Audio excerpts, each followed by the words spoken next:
Well, what this videotape workshop is about going over the process of negotiation so that we can all be in the negotiation Olympics. One difficulty we often have is that the more you negotiate, the tendency is to get better and better at less and less. When the stakes are high, we focus on our most confident skills. But that means we get better and better at a few skills and leave others to wither away. We become one-sided, not very flexible or adaptable.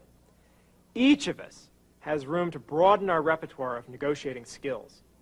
And we're not just going to talk about negotiation. Words don't describe adequately what really happens. You're going to be watching a lot of different examples. We're going to be acting in examples, demonstrating what can be done in different kinds of negotiations. Mistakes people make, skills they use. Let's watch the first negotiation. Mr. Gillum, I've already told you, my position is $14 million. If you want to take the station away from me, that's what it's going to cost you. Mr. Bryant, our position is $8 million for your share. That's 8 times your share of cash flow. That's fair, that's reasonable. I don't understand where you're coming from. Well, I get my number $14 million from what I know this station is worth. I'm the one who came in here 5 years ago when it was down and out as number 3 and built it to number 1.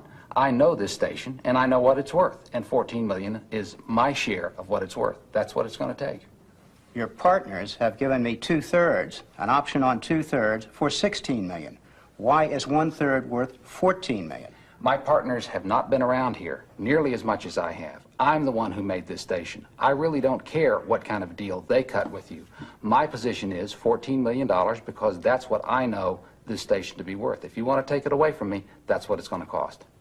$8 million is our position, Mr. Bryant. That's a take it or leave it. Well, $14 million is my position, and that's a take it or leave it. Does that negotiating process look familiar?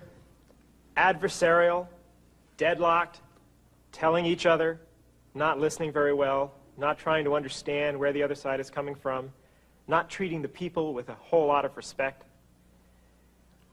There's a chance in negotiation to do it differently. We believe that negotiation would be better off if you can treat it as side-by-side problem solving. Both parties share a problem. They think that a negotiated agreement would be better for both than no agreement. And they share the problem of trying to find an agreement that both can live with, and a good agreement, one that doesn't leave potential joint gains on the table. This whole video is a way of helping you prepare for negotiations, a way to think about it in an organized way, and a way to realize that in advance of negotiation, you can do a great deal that will affect the total outcome. You'll thought about where you're going to end up, and therefore you know where to begin. In other words, we want you to have always part of your mind focused on the process of negotiation, before you go into the negotiation, during the negotiation, and then taking also a few minutes after the negotiation to ask yourself, what went right here? What went wrong? What could I do differently next time? What surprised me? So that you're learning from each negotiation because you have so much rich experience that if you can tap that experience and turn it into better and better skills, you will end up, as I mentioned, in the negotiation Olympics.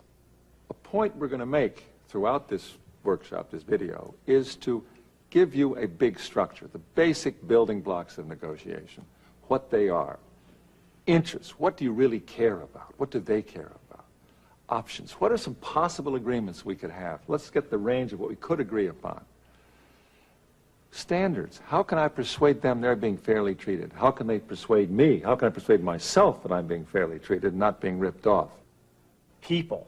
How do you deal with the people issues in negotiation? And BATNA. What is your best alternative to a negotiated agreement if you can't settle? Let's begin with segment 1, interests.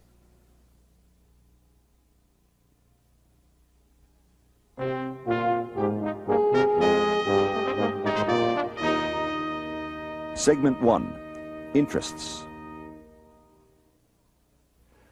All too often we approach a negotiation like that radio station owner and the buyer, almost as if we were two armies approaching each other from opposite sides of a battlefield.